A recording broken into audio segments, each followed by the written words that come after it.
Na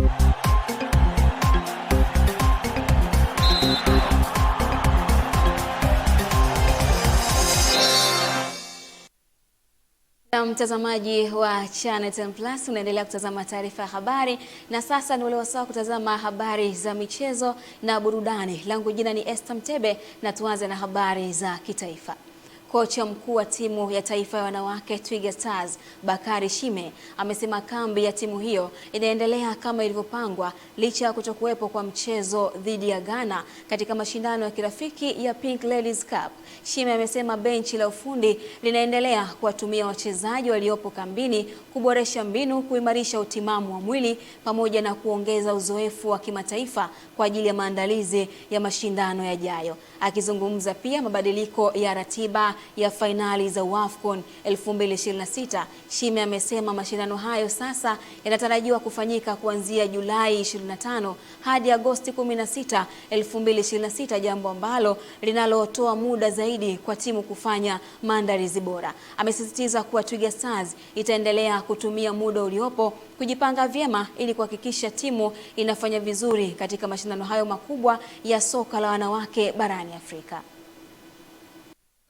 Ghana walitoa taarifa kwamba hawatashiriki tena haya mashindano kutokana na hali ya usalama.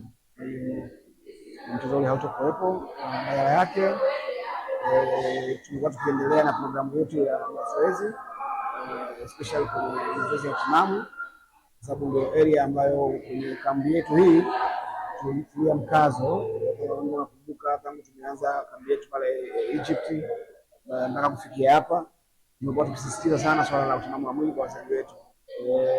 Tulishajenga tayari taswira ya mashindano kwa kiakili. Tulikuwa tunaanza mashindano, lakini kwa sasa hivi mashindano yamekuwa hayapo. Mwanzoni tulipata tetesi mashindano hata kuwepo, lakini bado tusubiri taarifa rasmi ya CAF ambayo imetoka rasmi kwa mashindano yamesogea mpaka mwezi wa 7. Inaweza ikawa ni jambo zuri kwa upande mmoja na jambo baya kwa upande wa pili. Jambo zuri kwa maana kwamba tutapata muda mwingine wa kujiandaa tena, labda tutakuwa tumeona yale ambayo tumeyafanya kwa kipindi hichi yametusaidia kwa kiasi gani. Bado ikumbuke kwamba tuna wachezaji wengi ambao wanacheza nje ya nchi, kwa hiyo watarudi kwenye ligi zao. Sasa inategemeana hiyo kalenda ya mwezi Julai itawaruhusu namna gani wao kuja, kwa sababu wao mara nyingi wanaruhusiwa na dirisha la FIFA.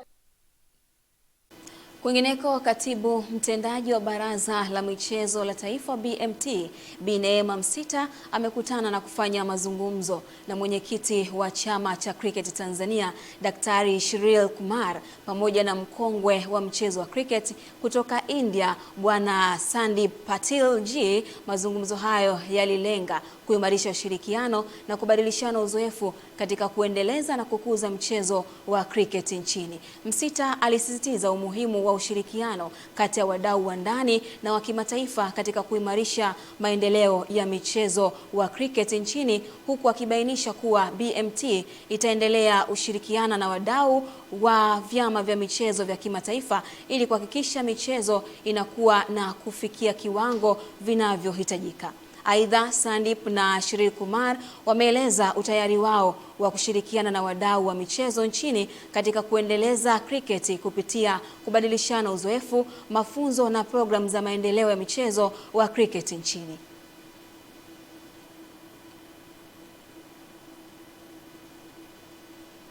Kwingineko, bondia wa ngumi za kulipwa nchini Halima Ramadhani maarufu kama Vunja Bei wa Dar es Salaam anatarajia kupanda ulingoni kuzichapa Nasara Arex wa Arusha katika pambano la panchi kwa heshima linalotarajiwa kufanyika Machi 21 uwanja wa Kinesi jijini Dar es Salaam. Akizungumza mapema Halima Vunja Bei wakati wakiendelea na maandalizi yake Zingiziwa Chanika, amesema yeye ndiye malkia wa ulingo kwa upande wa wake, hivyo mpinzani wake waliomtuma wamemponza ajiandae na kipigo cha ufundi na utaalamu siku hiyo. Halima Vunja Bei sinaga show mbovu, sinaga kazi mbovu na sina kazi ya kubahatisha. Mabondia wa kike Tanzania wananielewa. Ubingwa utabaki Dar es Salaam, ubingwa utabaki Chanika Zingiziwa. Sinaga kazi mbovu. Mimi ni bondia mkubwa kama yeye anapojua anaenda kucheza na bondia mkubwa. Kwa hiyo huyo Sara Alex kwangu mimi ni kama anaenda kucheza sparring naenda kumfundisha ngumi zinachezwa vipi. Halima anaenda kupiga ngumi nyundo, atulembi. Unaiona hii? Unapigwa unakaa na utarudi kwenu na aibu yako. Yesu wadudu. Sasa tunatafuta kinoma noma mwanangu. Yaani Tarehe 21 mwezi wa 3 anarudi kwenye jeneza nyumbani kwao Arusha. Hilo nakuhakikishia. Anarudi kwenye jeneza nyumbani kwao Arusha. Kwa sababu huyu bonde wetu tumemwandaa vizuri kabisa. Na yuko imara na sio mara ya kwanza kuingia ulingoni, kwa hiyo yuko fit. Kwa akipanda ulingoni na hakika sekunde ya 3 anamweka mtu chini. Sisi tuna 100%. Yaani hii mechi Sala Alex sisi tunaenda kupiga begi. Hii ni begi tunaenda kupiga. Yaani Alex wewe jiandae uko Sala Alex. Yaani wewe ni begi, yaani wewe unakuja kupigwa. Stumai, Jessica. Huyu ni vunja bei. Yaani yeye kule alikutana na watoto. Sasa ndio maana wanasemaje? Safari anakuja kukutana na Malkia wa Ulingo. Kikosi cha polisi Tanzania kinaendelea na mazoezi makali kujiandaa na mchezo wa kombe la CRDB Bank Federation Cup dhidi ya Young Africans utakaochezwa Jumapili hii katika uwanja wa KMC Complex jijini Dar es Salaam. Afisa habari na mawasiliano wa polisi Tanzania, Inspector Frank Lukwaro, amesema timu hiyo inaipa mechi hiyo umuhimu mkubwa, huku akieleza kuwa morali na ujasiri wa wachezaji utakuwa silaha muhimu katika kuhakikisha wanafanya vizuri dhidi ya wapinzani wao. Ameongeza kuwa maandalizi yanaendelea vizuri na kikosi kipo tayari kupambana ili kupata matokeo chanya katika mchezo huo unaotarajiwa kuwa na ushindani mkali. Ni mchezo ambao sisi uchukulia kwa umuhimu mkubwa kwa sababu tunacheza na timu ambayo ina uzoefu mkubwa katika mashindano haya, lakini pia na katika mpira wa Tanzania. Kwa hiyo kikubwa tu ni kuhakikisha kabisa kwamba hatutii aibu, kwa sababu sisi ni jasiri, tumefundishwa kuwa jasiri. Kwa hiyo tunapoingia katika mchezo huu tunaamini kabisa kwamba ujasiri wetu ndio utakaotubeba, lakini pia na maandalizi ambayo tunaendelea kuyafanya chini ya mwalimu Bwana Makata. Kwa hiyo kikubwa tu maandalizi yanakwenda vizuri. Ni mchezo ambao utakuwa mgumu kwa kiasi chake, lakini mechi ya Yanga na Polisi siku zote ukiangalia katika historia haijawahi kuwa nyepesi. Kwa hiyo wasitarajie kwamba watapata mchekea watakapokutana na sisi. Tumejiandaa na tunaamini kabisa kwamba tutawapa mpira mzuri mashabiki ambao watahudhuria mchezo huu. Kikubwa tu waje kwa wingi. Sisi tuna mashabiki kila mkoa. Kwa hiyo hata Dar es Salaam sisi ni wenyeji na tuna mashabiki wengi.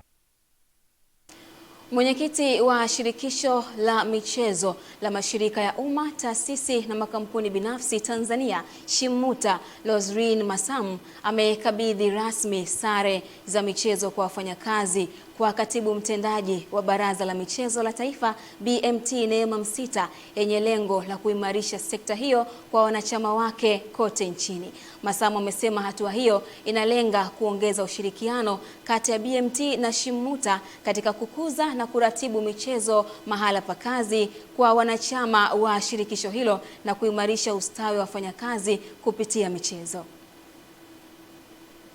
Tumepiga hatua kwa sababu tulikuwa tuna taasisi 32 wakati naingia kwenye uongozi, lakini tunapoongea sasa hivi shirikisho lina taasisi 100. Lakini sio hilo tu, niseme tunajivunia kwamba tumeweza kuweka mipango ya shirikisho mahali pazuri, kwa sababu tumeweza kuwa na mpango mkakati wa shirikisho, lakini tumeweza kuwa na kanuni za fedha za shirikisho, lakini tumeweza kuwa na sera ya michezo ya shirikisho kama SHIMUTA, ambapo ni ombi lilokuwa kubwa kwa vilabu vyetu, na bahati nzuri sana tumefanya mawasiliano mazuri na BMT. Na taarifa hiyo inatamatisha habari za kitaifa, na sasa tukaangaze kunani kwa upande wa habari za michezo kimataifa. Karibu tuziangaze habari za michezo na burudani mchana huu wa leo, na tuanze kutazama mchezo wa soka. Tuanzie huko nchini Uingereza. Klabu ya Tottenham Hotspur imeendelea kufanya vibaya katika mwendelezo wa ligi kuu nchini Uingereza maarufu kama EPL mara baada ya kupoteza mchezo wake wa jana dhidi ya Crystal Palace wakiwa katika dimba lake la nyumbani la Tottenham Stadium kwa jumla ya magoli 3-1. Spurs waliuanza vema mchezo huo kwa kasi ya hali ya juu, japo walianza kwa kufungwa, lakini VAR ilienda kuokoa kwa kukataliwa kwa goli hilo mara baada ya kuotea kwa mfungaji aliyekuwa amefunga. Muda mchache baadaye mshambuliaji nyota Dominic Solanke akaitanguliza Spurs mnamo dakika ya 34 kabla ya Ismail Sarr dakika 4 baadaye kuisawazishia Palace kwa mkwaju wa penalti iliyosababishwa na mlinzi na nahodha Micky van de Ven ambaye alionyeshwa kadi nyekundu kufuatia tukio hilo na kisha kushuhudia Ismail Sarr tena akiandika bao la pili dakika ya 45 ya kipindi cha pili, na nyota Strand Larsen kaandika bao la tatu iliyopeleka machungu kwa mashabiki wa Tottenham Hotspur. Hadi sasa Spurs ambayo ina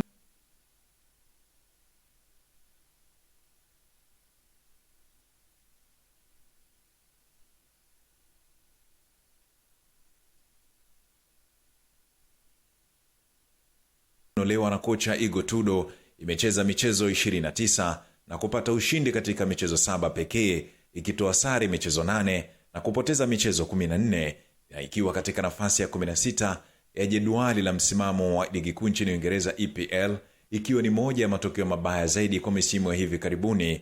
Ikumbukwe hapo awali Spurs ilimfuta kazi kocha wake Thomas Frankie ambaye aliuanza msimu kufuatia matokeo mabaya ya timu hiyo. Kwa sasa wapo kwenye eneo baya la kushuka daraja kuliko kutoa ubingwa. Je, lawezekana wakapambana kusalia ligi kuu? Mimi ni Juma Mohamed na hii ni Channel 10 Michezo Kimataifa.